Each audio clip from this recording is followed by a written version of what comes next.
J'aimerais parler ce matin sur retour au programme officiel. Retour au programme officiel de Dieu. C'est très important. Ésaïe 34, verset 16.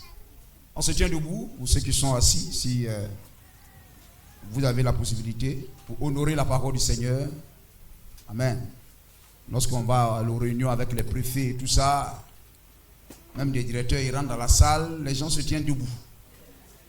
Gloire au Seigneur. Oh, la parole est Dieu. Ésaïe 34, verset 16. Jean 10, 34, 33 à 37. Et Galates chapitre 4, verset 30. On va lire beaucoup. Et quand on se serait assis, on lira Acte 17, verset 11. Retour au programme officiel de Dieu. Consultez le livre de l'Éternel et lisez. Aucun d'eux ne fera défaut, ni l'un ni l'autre ne manqueront, car sa bouche l'a ordonné, c'est son esprit qui les rassemblera. Amen. L'expression que nous tirons d'ici. Amen. Consultez le livre de l'Éternel et lisez. Jean 10, l'évangile de Jean, chapitre 10. Alors le verset, on va commencer au verset 30. Moi et le Père, nous sommes un. Alors les Juifs prirent de nouveau des pierres pour le lapider. Jésus leur dit, je vous ai fait voir plusieurs œuvres venant de mon Père, pour laquelle me lapidez-vous? Les Juifs lui répondirent, ce n'est point pour une bonne œuvre que nous te lapidons, même pour un blasphème. Blasphème, c'est des contre-vérités graves. Même pour un blasphème. Et parce que toi, qui es un homme, tu te fais Dieu. Grand D. Jésus leur dit, n'est-il pas écrit dans votre loi? J'ai dit, vous êtes des dieux. Si elle a appelé Dieu ceux à qui la parole de Dieu a été adressée, et si l'écriture ne peut être anéantie, c'est très important. Et si l'écriture ne peut être anéantie, celui que le Père a sanctifié et envoyé dans le monde, vous lui dites, tu blasphèmes. Et cela parce que j'ai dit, je suis le Fils de Dieu. Si je ne fais pas les œuvres de mon Père, ne me croyez pas. Galates 4, verset 30. Le verset 28. Nous remontons. Pour vous, frères. Attendez, quand on dit frère, c'est y compris frère et soeur. Comme au commencement, c'était homme. Mais dans l'homme se trouvait le petit H et Ève. Et la femme. Pour vous, frères, comme Isaac, vous êtes enfants de la promesse. Et de même qu'alors, celui qui était né selon la chair persécuta celui qui est né selon l'esprit, ainsi en est-il encore maintenant. Mais que dit l'Écriture? On a lu là-bas, consultez le livre de l'Éternel. Gloire au Seigneur. Jésus a dit, l'Écriture ne peut être anéantie. L'apôtre Paul dit, que dit l'Écriture? Voyez-vous, mais que dit l'Écriture? Chasse l'esclave et son fils, car le fils de l'esclave n'héritera pas avec le fils de la femme libre. Dieu bien-aimé, oh Dieu, nous te remercions pour l'occasion que tu nous donnes de pouvoir lever les yeux vers l'Écriture, de pouvoir tenir la Bible dans nos mains. Seigneur, car nous sommes la manifestation de la parole. La parole a été pensée et prononcée, parlée, et nous sommes venus à l'existence. Et lorsque nous pouvons tenir la Bible dans nos mains, oh Dieu, c'est la créature et le Créateur qui s'unissent. Oh Dieu et Père, je prie Que ces moments soient sous ton contrôle. Que ta volonté s'exprime et s'imprime dans le cœur de chacun de nous.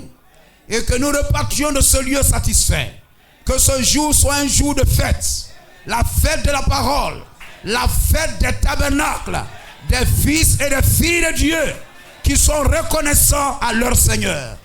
Conduis-nous, Père, dans le nom de Jésus-Christ. Amen. Gloire à Jésus-Christ. Amen. Et que chaque esprit soit soumis au Saint-Esprit. Et que chaque cœur fléchisse devant Christ et sa parole. Gloire à Jésus-Christ. Béni soit le nom du Seigneur. Alléluia. C'est de nous revenons. Amen. Faire un zoom en arrière. Amen. Et nous rappeler un peu des choses de base, comme je l'ai dit, des choses basiques. Amen. Afin que nous puissions savoir, alléluia, où est-ce que nous en sommes. Parce que Jésus a dit, je bâtirai mon église. Mais nous avons des églises. Pas seulement des assemblées, mais des églises. Si Jésus a dit, je bâtirai mon église, ça veut dire qu'il en a une seule. Elle peut avoir plusieurs assemblées, mais il ne doit avoir qu'une seule. Si vous trouvez une église, une dénomination, un tel, amen, elle a peut-être des églises à l'intérieur du pays, mais chacune de ces églises prêche la doctrine, amen, que lui a communiqué l'église mère. Est-ce que vous comprenez? Ainsi, Jésus a dit, je bâtirai mon église. Amen, au singulier. Ainsi, elle peut avoir plusieurs assemblées, mais les membres de ces différentes assemblées locales, mis ensemble, constituent l'église de Jésus-Christ. Béni soit le nom du Seigneur. Et s'il y a une seule église, il doit y avoir une seule foi. Une seule foi. Prenons Ephésiens 4. Ephésiens 4, verset 3 par là. On va lire quelque chose. Gloire au Seigneur. Ephésiens 4, verset 4. Nous suivons. Il y a un seul corps. Et nous savons que le corps, c'est l'église. Le corps de Christ, c'est son église. Et il y a un seul corps. Un seul esprit. Le Saint-Esprit. Comme aussi vous avez été appelés à une seule espérance par votre vocation, il y a un seul Seigneur. Une seule foi. Un seul baptême. Donc si vous trouvez deux manières de baptiser quelque part, c'est qu'il y a un qui est faux, ou bien peut-être les deux sont faux. Mais il n'y a pas deux différentes manières qui soient, amen, qui soient bibliques. Amen. Gloire à Jésus-Christ. L'église, c'est, amen, la somme, alléluia, de tous ceux qui ont été appelés et qui ont reçu le baptême du Saint-Esprit. Ce sont les élus. La Bible dit qu'il y a plusieurs appelés, mais peu d'élus. Amen. Vous êtes appelés, mais lorsque vous recevez le Saint-Esprit, vous rentrez dans le groupe des élus. Gloire au Seigneur. Et l'église est née à Jérusalem au jour de la Pentecôte. Béni soit le nom du Seigneur. Amen. Alléluia. Et vous ne serez jamais un croyant jusqu'à ce que vous écoutez un prédicateur. Jusqu'à ce que vous croyiez à la prédication de la parole. Gloire au Seigneur. Amen. Alléluia. Et il faut que tout ce que vous croyez soit en accord avec l'écriture. Que la Bible dise Amen à ce que vous croyez. Alors vous êtes sur le droit chemin. C'est pourquoi les croyants de Béret, l'apôtre Paul, aujourd'hui, si l'apôtre Paul venait, et puis, amen, venait se tenir là, l'apôtre Paul, qui oserait prendre ses dires pour les comparer? On croirait, amen, systématiquement. Mais lorsque l'apôtre Paul prêchait, il était un homme, comme moi, me tenant devant vous. Jésus était un homme comme moi me tenant devant vous. Pierre était un homme se tenant comme moi devant vous. Gloire au Seigneur. C'était leur épreuve du jour. C'était leur test du jour. L'homme veut croire, avoir une foi historique, croire à ce qui est passé. Quelqu'un vous dira, je crois en Jésus. Toi, païen, toi qui n'es pas juif, Jésus n'est pas venu pour toi. En te sauvant, en mourant à la croix, il te sauve. Tu es inclus dans le plan du salut. Mais Jésus en tant que prédicateur, Jésus en tant que prophète, en tant qu'agneau de Dieu, il est mort pour toi. Mais en tant que prédicateur, en tant que prophète, Jésus n'est pas venu pour toi, païen.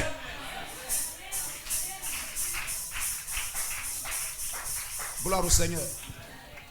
Lorsqu'on lui a demandé, il a dit, je n'ai pas été envoyé, je n'ai été envoyé que pour les brebis perdues de la maison d'Israël. Et quand il envoya ses apôtres là, les 12, il dit, n'entrez pas dans la maison des païens. Jésus. Gloire au Seigneur. Amen. Mais cependant, tu es inclus comme Ruth, la Moabite, dans le plan du rachat. Elle a été rachetée par Boaz. Mais cependant, c'était une païenne. Gloire au Seigneur. Vous comprenez cela? Amen. Alléluia. Et sur la route de Damas, Jésus est venu pour ceux qui l'attendaient. Nous, les nations, on ne l'attendait pas. Israël l'attendait. La femme samaritaine l'attendait. Alors il est venu vers ceux qui l'attendaient. Mais nous, les nations, les Romains, les Grecs, on ne l'attendait pas. Nous étions étrangers à leur religion. Mais sur la route de Damas, quelque chose se produit. L'apôtre Paul est appelé. Et Jésus-Christ va lui dire, maintenant, je t'ai suscité du milieu de ce peuple. Parce qu'il avait une double nationalité. Il était juif de la tribu de Benjamin, mais amen, il avait la nationalité romaine. Gloire au Seigneur. Alors Jésus va l'appeler sur la route de Damas pour dire, je t'ai pris du milieu des nations et je t'envoie vers les nations, afin que tu leur prêches l'évangile et pour ouvrir leurs yeux, pour les faire passer des ténèbres à la lumière. Donc si aujourd'hui, un homme des nations croit la parole de Dieu, c'est parce que Jésus-Christ a envoyé Paul. Gloire au Seigneur. Ce sont les bases de la foi chrétienne pour les nations. Le croyant des nations doit savoir ça. Si aujourd'hui nous avons l'évangile, ce n'est pas parce que Pierre est venu vers les nations, ce n'est pas parce que Jésus lui-même physiquement, vous comprenez? Je dis physiquement. Jésus physiquement, quand il est venu à Jérusalem, il a été envoyé pour les Juifs. Mais sur la route de Damas, la colonne de nuée, et c'est ce que vous voyez là. Ça, ce n'est pas un dessin, c'est une photo. A rencontré Paul et l'a envoyé. Maintenant, Romains 11 dit qu'il s'est détourné des Juifs d'Israël pour se tourner maintenant vers les païens. Et il a envoyé l'apôtre Paul pour que les nations entendent aussi la trompette. J'ai répondu, qui es-tu, Seigneur? Et le Seigneur dit, je suis Jésus que tu persécutes. Amen. Les croyants, nous les croyants des nations, parce qu'il y a trois groupes, il y a les Juifs, il y a les Samaritains et les païens. Nous les nations, si nous avons reçu l'évangile, c'est grâce à l'apôtre Paul. Donc aujourd'hui, tu es un chrétien ou tu es une bonne église parce que ce que tu prêches est conforme à ce que Paul a dit. Amen. Je suis Jésus que tu persécutes. Mais lève-toi et tiens-toi sur tes pieds. Car je te suis apparu pour t'établir ministre et témoin des choses que tu as vues et de celles pour lesquelles je t'apparaîtrai. Je t'ai choisi du milieu de ce peuple et du milieu des païens. Vous comprenez cela? Côté païen, il est romain. Du milieu des païens vers qui je t'envoie, afin que tu leur ouvres les yeux, Donc jusqu'à ce que l'apôtre Paul ne soit appelé, envoyé, les yeux des nations étaient fermés. Que l'assemblée dise Amen. Ça c'est la Bible dans laquelle nous croyons. Peut-être que vous n'avez jamais lu, mais peut-être que vous n'avez jamais fait attention. Afin que tu leur ouvres les yeux pour qu'ils passent des ténèbres à la lumière et de la puissance de Satan à Dieu, pour qu'ils reçoivent par la foi en moi le pardon des péchés et l'héritage avec les sanctifiés. Donc le véritable Jésus-Christ nous est apporté sous la forme de la parole par l'apôtre Paul. Vous comprenez cela? C'est le début, le commencement officiel de l'évangélisation des nations. Béni soit le nom du Seigneur. C'est très important. Le croyant, le chrétien doit prendre à cœur, doit prendre, amen, voyez-vous, doit porter une attention particulière à la Bible. Consultez le livre de l'Éternel et lisez Ésaïe 34, 16. La Bible est l'œuvre achevée de Dieu en parole écrite.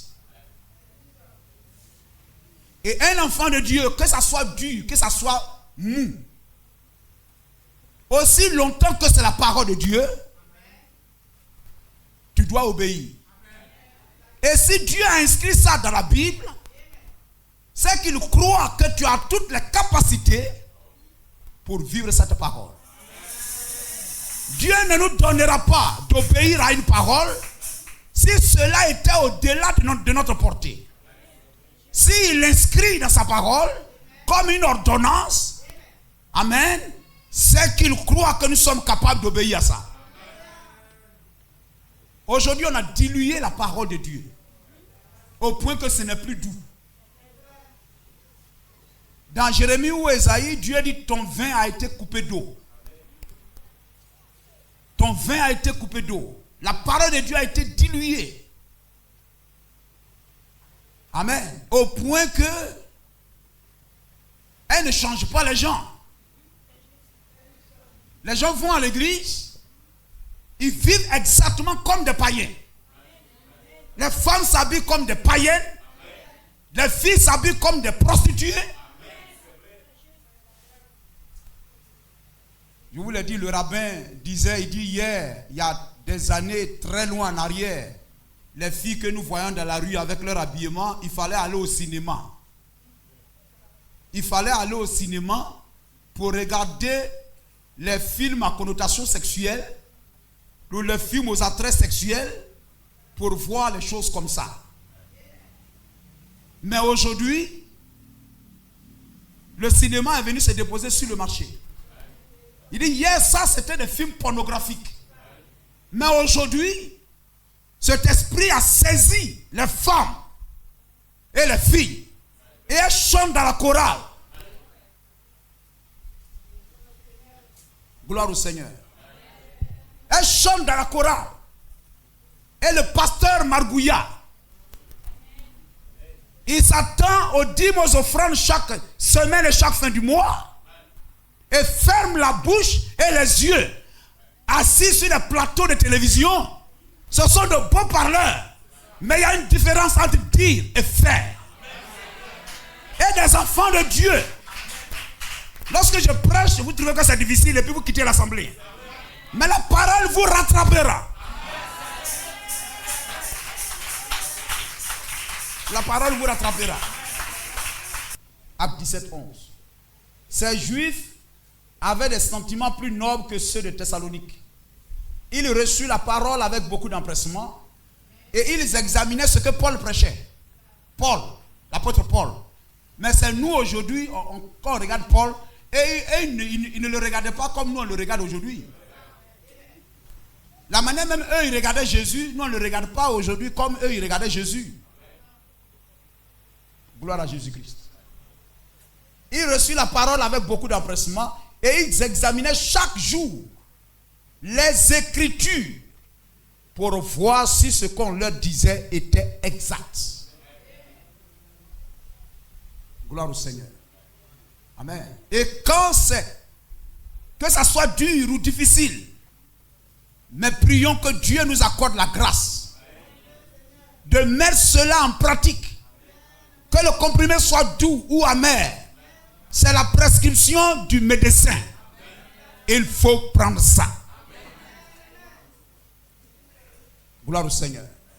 La Bible est l'œuvre achevée de Dieu en parole écrite. Amen. Qui ne doit être l'objet d'aucune interprétation particulière. 2 Pierre 1:20. Lorsque chacun dit, moi je suis libre d'interpréter la Bible comme je veux. C'est vous qui croyez comme ça. Nous, chez nous, là, nous, on croit ça comme ça.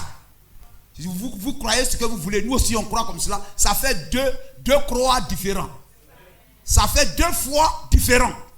Ce que vous croyez là, nous, on ne croit pas ça. Ça fait 2 fois différentes. Est-ce que vous comprenez? Oh, on a lu la Bible, dit, il n'y a qu'une seule foi. Amen. 2 Pierre 1:20. Sachant tout d'abord vous-même qu'aucune prophétie de l'Écriture ne peut être un objet d'interprétation particulière. Car ce n'est pas par la volonté de l'homme qu'une prophétie a jamais été apportée. Amen. Mais c'est poussé par l'Esprit que les hommes ont parlé de la part de Dieu. Et cette Bible, c'est la parole des prophètes. Et Dieu leur a communiqué son esprit afin qu'ils puissent graver nous communiquer la volonté de Dieu. Dieu pense et les prophètes parlent. Dieu pense et les prophètes parlent. Parce que le prophète, qui vient de l'hébreu Nabi, veut dire porte-parole. La bouche de Dieu.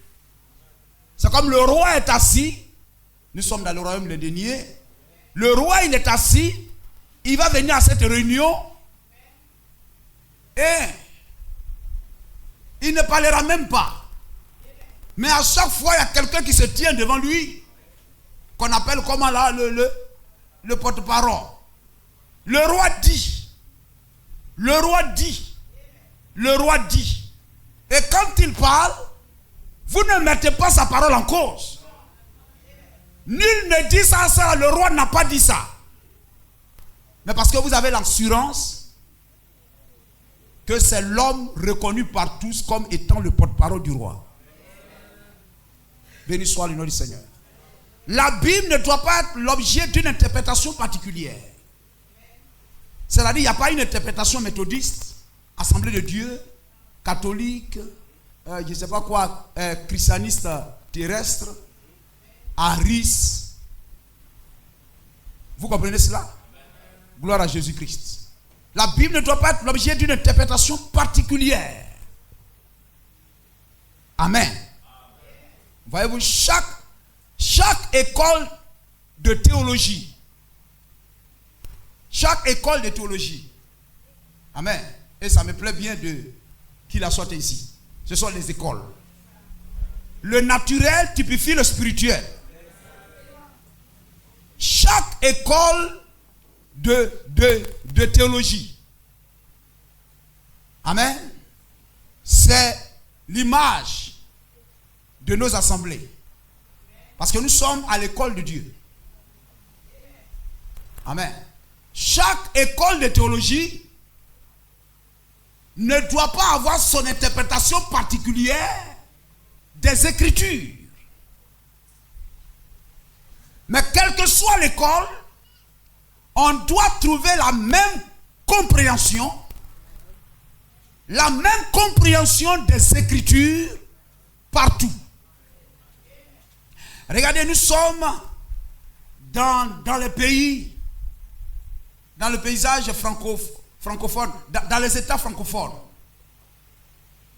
Dans les États francophones, nous avons par exemple à la maison, vous avez des portables, vous avez des ordinateurs, version française. Gloire au Seigneur. Quel que soit l'État francophone, le pays francophone, d'où vous êtes, la grand-mère, l'orthographe sont les mêmes. Au point que quel que soit le pays où vous êtes, si vous écrivez les oranges, hein?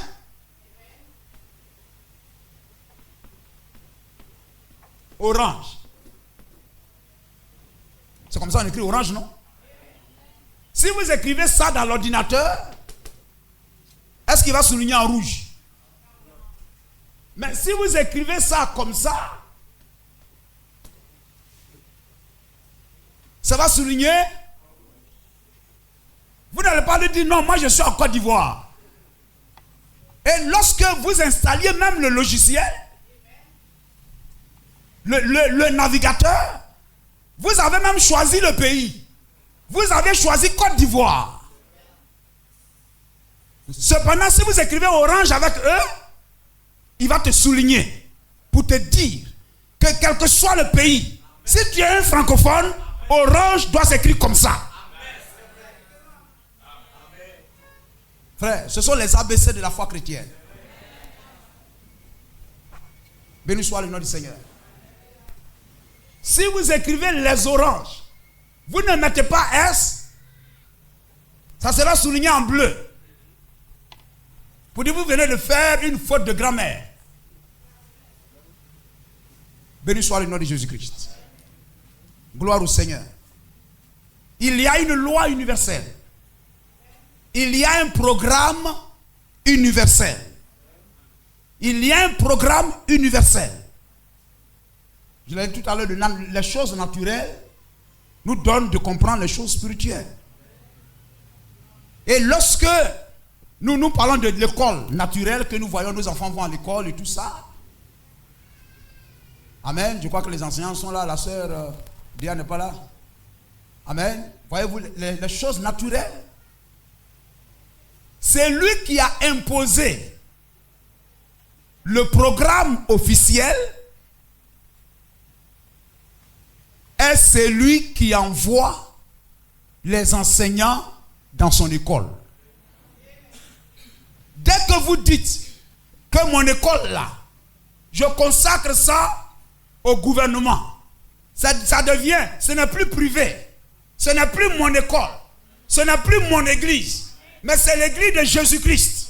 Ce n'est plus mon école, ce n'est plus quelque chose de privé, c'est devenu école publique. Je mets ça, je fais don au gouvernement. Ça ne sera plus vous qui recrutez les enseignants, mais c'est celui qui impose le programme officiel qui va vous envoyer ses enseignants pour vous enseigner non pas ce que l'école veut, mais ce que celui qui a imposé le programme officiel veut. Et non pas selon le programme de l'école, mais selon le programme officiel. D'accord? Béni soit le nom du Seigneur. Et celui qui a donné le programme officiel, c'est lui qui impose les devoirs. À l'examen, c'est lui qui impose les devoirs. C'est lui qui impose les épreuves. C'est lui qui arrête les conditions d'admissibilité. C'est-à-dire, c'est lui qui détermine les conditions pour que tu sois admis. S'il a dit cette année, la BPC, si tu dois être orienté, c'est 15. Il faut avoir 15 de moyenne sur 20. Même si c'est l'école du roi. Même si c'est l'école privée du président. L'élève qui n'a pas eu 15 ne sera pas orienté. Quelle que soit la renommée de votre école, vous ne serez pas orienté. Vous comprenez cela? Gloire au Seigneur. Donc chaque école ne détermine pas, amen, n'impose pas son devoir. Chaque école n'impose pas ses enseignants. Chaque école n'impose pas son programme. Mais cela lui est imposé par celui qui a imposé le programme officiel. Béni soit le nom de Jésus-Christ. Et celui qui a le programme officiel, c'est lui qui juge. Celui qui impose le programme officiel, c'est lui qui juge. c'est lui qui vous dit si vous êtes admis ou pas. Quelle que soit la beauté de l'église à laquelle on peut appartenir, l'école ne peut, ton église ne peut pas te donner le ciel. À moins qu'il t'enseigne exactement ce qui provient du programme officiel. À moins qu'il t'enseigne ce qui provient du programme officiel. Béni soit le nom de Jésus-Christ. Chaque croyant, chaque église, chaque homme et serviteur de Dieu doit se soumettre au programme officiel. Alléluia. Ce que je crois doit être ce que Dieu a dit. Et si c'est ce que Dieu a dit, ne cherchons pas à prendre quelque chose de facile, mais obéissons. L'obéissance ouvre les portes aux bénédictions de Dieu. Je veux que Dieu me bénisse. Je veux que Dieu me garde. Je veux que Dieu garde ma maison. Que les démons, les sorciers ne puissent pas agiter ma maison, agiter mes enfants. Mais il faut que je sois sous le sang de Jésus-Christ. Et le sang de Jésus-Christ, c'est sa parole. Il faut que je sois soumis à sa parole. Est-ce que ce que je reçois là, c'est ce que Jésus a dit? Amen. C'est pourquoi vous ne venez pas ici. Non, pasteur, ce que tu as dit, ça, c'est dur. Là-bas, là, on dit qu'on peut faire. Ce n'est pas une affaire de là-bas. C'est une affaire de que dit l'Écriture. Paul a dit, mais que dit l'Écriture? Et lorsque vous marchez dans cet esprit-là, amen, vous êtes favorable, amen, vous êtes bénéficiaire de toutes les grâces et de toutes les bénédictions de Dieu. C'est lui qui a imposé le programme officiel, c'est lui qui a le dernier mot. C'est-à-dire que c'est lui qui est l'absolu. Amen. Et parce qu'il est l'absolu, il se révèle dans sa parole. Et c'est sa parole devient alors l'absolu. Amen. Et la vie que je mène, tout cela doit être conforme, amen, au programme officiel de Dieu. Et celui qui impose le programme officiel, c'est Dieu. Le programme officiel, c'est sa parole. Amen. Le programme officiel, c'est sa parole.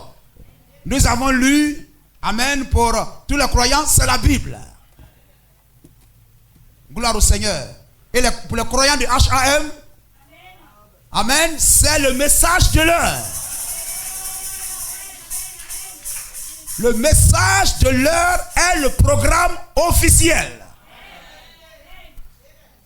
Gloire au Seigneur. Et chaque Éphésiens 4, chaque ministre de Dieu doit venir enseigner exactement ce que le message de l'heure déclare. Ce que la parole de Dieu déclare. Béni soit le nom de Jésus-Christ. Est-ce que nous sommes d'accord? Si vous êtes d'accord, on acclame le nom de Jésus-Christ. Amen. Gloire au Seigneur. La Bible est le programme officiel de Dieu. Et il a dit, elle ne doit pas être l'objet d'une interprétation particulière. C'est pourquoi Dieu envoie des prophètes.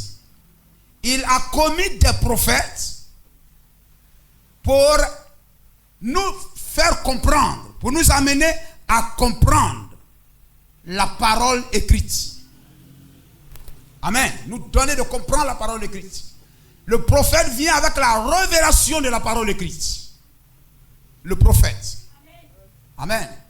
Prophète signifie, amen, révélateur de la parole écrite. Si vous voulez comprendre la Bible, vous deviez aller vers le prophète. Si vous voulez comprendre la parole écrite, vous deviez aller vers le prophète. C'est le prophète qui a la compréhension exacte de la parole écrite pour le jour dans lequel vous vivez. Amen. Alléluia. Le prophète vient avec la révélation de la parole de Dieu. Et l'église est bâtie sur la révélation. Et moi, je te dis que tu es Pierre. Vous savez que le Pierre ici est écrit avec grand P. L'écriture. Amen. L'homme a tendance à chercher les choses faciles. Amen. Donc, voyez-vous, lorsqu'il va à l'église, il arrive ici, on dit non, un chrétien ne doit pas avoir une copine. Lui-même, il sait ça. Avant de venir à l'église, il sait ça. Et il rentre dans une église là-bas, le pasteur ou le prêtre lui-même, il a copine. Vous comprenez? Tu vas dire, oh, écoutez, c'est pas grave. Dieu, c'est le cœur. Dieu, c'est le cœur. Mais il fallait rester à la maison et puis Dieu, c'est le cœur. Il fallait rester à la maison. Et moi, je te dis que tu es Pierre. Et que sur cette pierre, là-bas, c'est un nom propre. Hein? Ici, quoi, c'est un nom commun, c'est ça? Ah, nous, on a là, il y a longtemps. Cette pierre, c'est un nom commun. Comment vous appelez ça? D'accord. Je bâtirai mon église. Et que les portes du séjour des morts ne prévaudront point contre elle. Donc l'église est bâtie sur la révélation. La révélation de qui est Jésus-Christ. Amen. Nous prenons Ésaïe 29, verset 11. Ésaïe 29, verset 11. Ésaïe 29, verset 11. Toute la révélation. Qu'est-ce que la révélation? Vous lisez là et vous comprenez ce que c'est. Dans d'autres versions, c'est mis vision. Hein? La révélation, la vision. Nous savons la vision, c'est la vue. La vision, c'est la vue, l'œil. Et l'œil, c'est le prophète. C'est-à-dire que pour recevoir la révélation de la parole, il faut un prophète.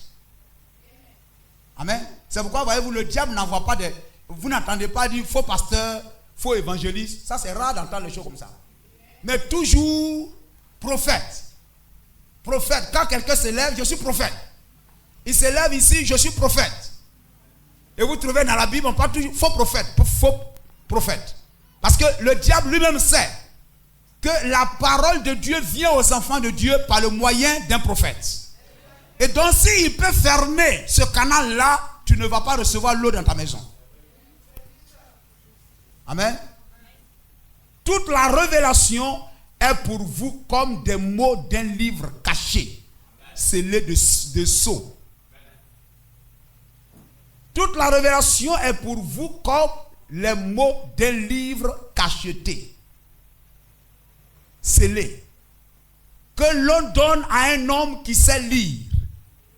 Même s'il dit je vais à l'école, je vais à l'école, je sais lire. Mais attention, que l'on donne à un homme qui sait lire et en disant lis donc cela, et qui répond je ne le puis car il est caché. Ou comme un livre, le verset 12, que l'on donne à un homme qui ne sait pas lire, en disant lis donc cela, et qui répond je ne sais pas lire. Gloire au Seigneur, etc., etc. Vous comprenez cela? La révélation vient de façon spéciale, de façon particulière. C'est par le prophète. Et quand vous rejetez le prophète, amen, vous ratez le programme de Dieu. Vous rejetez l'enseignant que le gouvernement envoie. Vous rejetez le programme officiel du gouvernement. Vous mettez l'école dans une situation difficile. Béni soit le nom du Seigneur. Amen. Alléluia. C'est cela.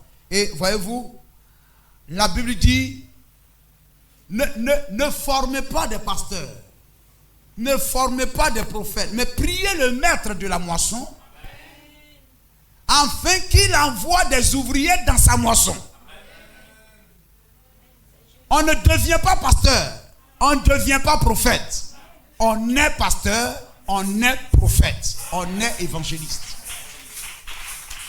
Priez le maître de la moisson La moisson c'est pour Dieu, l'école c'est pour Dieu. Lui, il va envoyer des enseignants dans son champ, dans sa moisson. Faites la demande simplement. Si vous travaillez dans un établissement public, peut-être dans une école publique, ou bien dans un hôpital public, même si dans le service là, il n'y a qu'un seul infirmier. Peut-être vous arrivez dans le village là, on dit là-bas, le village là est grand comme ça, mais il n'y a qu'une seule sage-femme. Est-ce qu'on ne peut pas prendre les matrones là? C'est les matrones, non? On prend les matrones là, on va aller les mettre au dispensaire là-bas, à la maternité là-bas, pour qu'elles aident l'infirmier, la sage-femme là, à accoucher. On dit non, ça ne passe pas comme ça. Amen. Dans notre école là, il n'y a qu'un seul professeur de mathématiques. Mais il ne peut pas prendre. Nous, on n'a pas encore reçu. L'école ne va pas dire, le proviseur ne va pas dire, attends, je vais aller quelque part à un tel croc. Je vais aller voir celui qui fait cours à domicile là, qui enseigne mathématiques à domicile. Je vais lui dire de venir enseigner les enfants là. Il n'a pas cette possibilité là.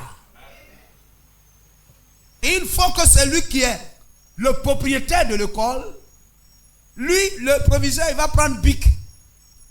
Monsieur le DRH, directeur de ressources humaines ou bien quoi, directeur de programme ou bien quoi.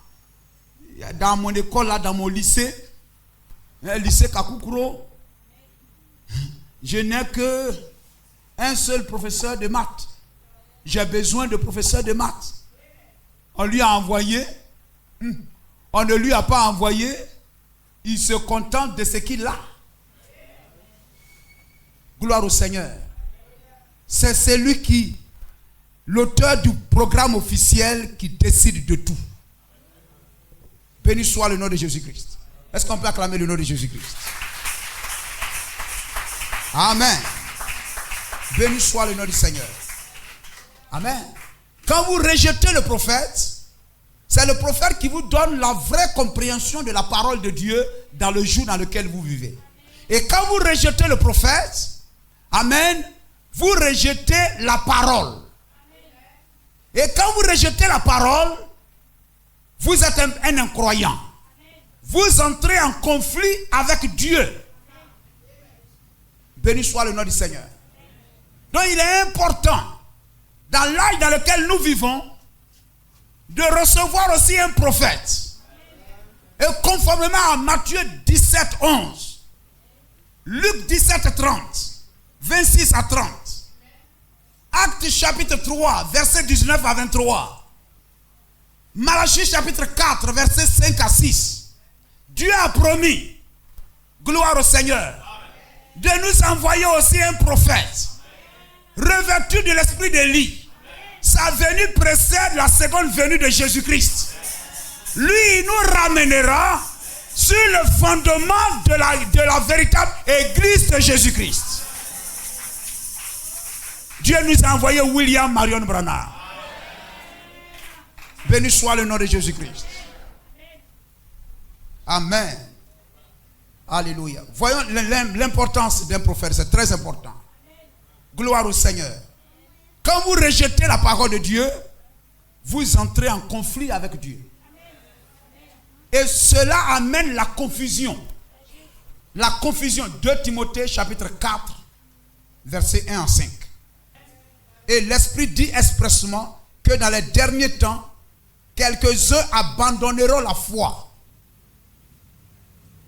pour s'attacher à des doctrines, à des esprits séducteurs et à des doctrines de démons. Vous avez compris? C'est très important dans les derniers temps. Et nous sommes dans les derniers temps. Les chrétiens, ils vont à l'église. Et puis ils ont des copines. Ça, c'est le signe des derniers temps. Gloire au Seigneur. Quand vous voyez un chrétien, il a une copine. C'est le signe des derniers temps. Gloire au Seigneur. Quand vous voyez les femmes, elles ont soif de beauté. Ce sont les derniers temps. Les mèches, les rouges à lèvres, les vernis à ongles extraordinaires, des coquilles qu'on appelle ongles, elles s'en vont acheter pour coller ça sur leurs doigts. Ce sont les signes des derniers temps. C'est ça qui a amené le déluge sur la terre. Et quand vous êtes trempé dans ça, vous allez prier, démons, les sorciers entreront dans votre maison. Mais l'Esprit dit expressément que dans les derniers temps, quelques-uns abandonneront la foi pour s'attacher à des esprits séducteurs et à des doctrines de démons. Amen. Béni soit le nom du Seigneur. Et c'est cela. Amen. Ainsi, voyez-vous, Dieu qui nous aime, et parce que la grâce de Dieu n'est pas épuisée, avant la seconde venue de Jésus-Christ, les jours qui précèdent, Dieu envoie l'esprit d'Élie, un prophète. Le prophète, il est restaurateur de la parole, restaurateur de la vérité. Et restaurer la parole, c'est restaurer la foi. Parce que la foi vient de ce qu'on entend, la parole de Christ. Ainsi Dieu nous envoie dans le dernier temps, parce que les gens abandonneront la foi, abandonneront la parole. Le ministère qui rétablit la parole, c'est le ministère prophétique. Il nous envoie un prophète afin que la parole soit restaurée. Que l'église revienne sur le fondement de ses pères. Amen. Gloire au Seigneur. Alléluia. Donc Élie vient. William Branham vient avec le ministère du rétablissement de toutes choses. Matthieu 17, 11. Acte 3, versets 19 à 23. Jésus a dit, Élie viendra et rétablira toutes choses. Et ce Élie qui rétablit toutes choses, ce n'est pas Jean-Baptiste. Avant que je ne vienne, Élie viendra premièrement, il rétablira toutes choses. Ce Élie-là, ce n'est pas Jean-Baptiste. Parce que si c'était Jean-Baptiste, alors toutes choses seraient rétablies. Et Pierre, dans Acte 3, ne dirait pas Jésus sera retenu au ciel jusqu'au jour du rétablissement de toutes choses. Si Jean-Baptiste avait rétabli toutes choses, Pierre n'aurait pas dit ça, parce que toutes choses seraient déjà rétablies. Donc s'il y a un Élie qui rétablit toutes choses, qui vient avant Jésus-Christ, amen, et qui doit rétablir toutes choses, et ce n'est pas Jean-Baptiste, amen, gloire au Seigneur, et amen, Pierre dit là-bas qu'il viendra rétablir toutes choses. S'il y a un Élie qui vient pour rétablir toutes choses avant la seconde venue de Jésus-Christ, ce Élie n'est pas Jean-Baptiste, parce que Pierre dit que Jésus sera retenu au ciel. Alors nous sommes dans les jours de la seconde venue de Jésus-Christ. Il faut que Élie vienne. Et mes amis, Élie est venu. Élie est venu. William Marion Branham. Nous sommes des fils de la promesse. Un chrétien est un fils de la promesse. Aujourd'hui, si vous croyez en Jésus-Christ, mais vous ne croyez pas en celui que Dieu vous a envoyé, vous êtes un faux croyant. Quand Jésus est venu, Jésus a dit croyez en Dieu et croyez en moi. Si vous dites que vous croyez en Dieu, mais vous ne croyez pas en Jésus, vous êtes un faux croyant. Le vrai croyant, c'est celui qui croit en Jésus-Christ à travers celui qui l'a envoyé. Béni soit le nom de Jésus-Christ. Gloire au Seigneur. Amen. Ainsi, Élie vient pour rétablir toutes choses, alors Jésus viendra. Élie vient, il apporte le cri de commandement, le cri de minuit, afin que Jésus vienne. Et il vient pour rétablir toutes choses. Et rétablir toutes choses suppose, ça veut dire que l'Église a abandonné toutes choses. L'Église a abandonné la parole. Gloire à Jésus-Christ. Amen. Et si l'Église a abandonné la parole, ça veut dire quoi? Rétablir toutes choses, ça veut dire quoi? Ça veut dire rétablir ce que l'apôtre Paul a prêché. Rétablir toute chose, ça veut dire rétablir ce que l'apôtre Paul a prêché. Pourquoi? Parce que l'apôtre Paul, Amen, 1 Corinthiens chapitre 3 verset 10, parce que l'apôtre Paul est celui qui a posé le fondement de l'église. L'apôtre Paul dit, j'ai posé le fondement. Donc si l'église, Dieu envoie quelqu'un pour rétablir toute chose, c'est-à-dire rétablir l'église sur ce que Paul a prêché. Voyez-vous, dans l'Ancien Testament, il y a eu plusieurs fois le temple a été détruit. Et le temple de Salomon a été détruit. Amen. Mais le temple de Salomon a été rétabli. Hein? Vous suivez? A été rétabli. Est-ce que quand le temple de Salomon a été détruit, et que au temps d'Esdras, les Zorobabel, Hérode, etc., même le temple de l'abomination, ils n'ont pas cherché un autre endroit pour aller construire le temple. Ils sont venus rebâtir le temple de Salomon sur les anciens fondements. Amen. Et l'église de Jésus-Christ, l'apôtre Paul a posé le fondement, et tout le long des âges, amen, à l'âge de Thyatire, l'église a été entièrement détruite. Et sa restauration, amen, a commencé avec Luther. Amen. Elle a été restaurée par la justification, la sanctification, le réveil des dons et la restauration de la parole. Gloire au Seigneur. Amen. Et nous sommes dans l'âge de la venue de la pierre de fête. Ce message de William Branham amène la pierre de fête, couronne la pyramide, restaure l'église dans son entièreté, afin qu'elle soit enlevée. Le baptême, c'est dans le nom du Seigneur Jésus-Christ. Nous savons cela, acte 2, 37, 38, acte chapitre 8, verset 16, acte 10, verset 48, acte 19, verset 5, Colossiens 3, 17. Le baptême, c'est dans le nom de Jésus-Christ. Et les gens vous disent, non, comme le Saint-Esprit est répandu sur tout le monde. Sur Paul aussi, c'était répandu. Sur Pierre aussi, c'était répandu. Et quand le Saint-Esprit est répandu sur vous, Jésus a dit, le Saint-Esprit viendra pour vous conduire vers la vérité. Et la vérité, c'est la Bible.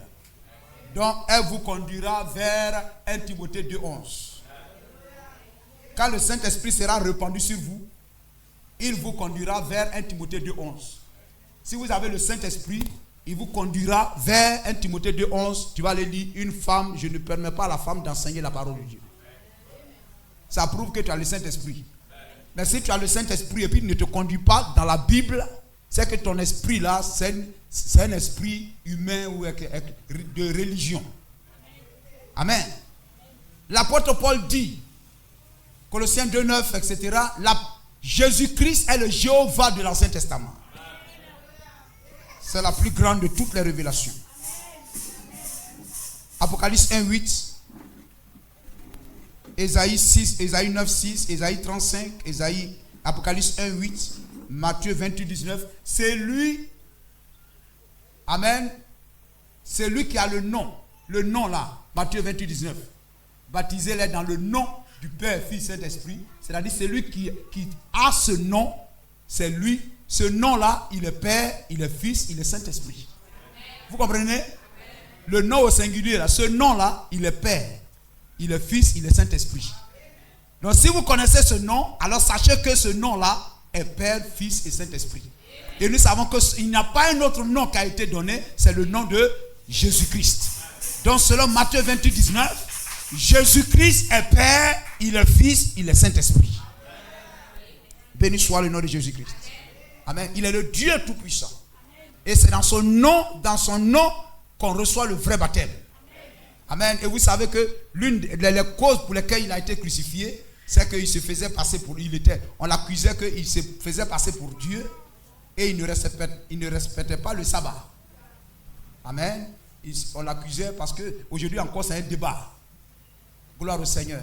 Ceux qui voulaient le lapider, là, ça veut dire qu'ils ont bien compris. Jésus-Christ, il est le Dieu Tout-Puissant. Il n'y a pas trois dieux. Il n'y a pas trinité en Dieu. Dieu est un. Amen. Il est Père, il est Fils, Saint-Esprit, c'est la même et unique personne. Et Père n'est pas un nom, Fils n'est pas un nom, Saint-Esprit n'est pas un nom. Ce sont, amen, les fonctions de celui qui est Jésus-Christ. Béni soit le nom du Seigneur. Amen. Et voyez-vous, ce matin, c'est ce que je voulais vous apporter. Le programme officiel. Voyez-vous, le programme officiel nous donne une assurance. Le programme officiel nous donne une foi certaine. Amen. Le programme officiel nous éloigne d'une foi illusoire. Illusoire. Nous éloigne de toute désillusion. Gloire à Jésus-Christ. Amen. Nous éloigne de toute confusion. Amen. Pour nous établir sur une foi saine. Afin que nous marchions avec assurance. Quand tu marches, quand tu vas, amen, quelque part, tu ne diras pas, chez nous on dit. Mais quand tu retournes au programme officiel, tu diras, la Bible dit. Amen. De telle sorte que si tu arrives à Dabou, tu arrives à San Pedro, dans l'espace euclidien, si tu interroges un enfant, 2 plus 2, il ne va pas te dire, chez nous on dit c'est 6. Que tu sois à Bengourou, tu sois à San Pedro, tu sois à Korogo, tu sois à Bidjan, si tu demandes à un enfant, 1 plus 3, il va te dire c'est 4. Vous comprenez cela? Parce que tous se sont soumis au programme officiel. Le programme officiel fait de nous des chrétiens célestes. Amen. Le programme, amen, alléluia, officiel nous donne de parler le même langage. Lorsque vous trouvez les chrétiens, chez nous on dit on peut faire, etc. C'est parce qu'on s'est éloigné du programme officiel. Et ce matin, amen, je prie chacun de vous de revenir au programme officiel de Dieu. Gloire à Jésus-Christ. Et Dieu nous a envoyé un prophète, William Marion Branham, afin de nous ramener à l'écriture, au programme officiel de Dieu, afin que la bénédiction du Père soit la bénédiction de chacun de nous. Que Dieu vous bénisse.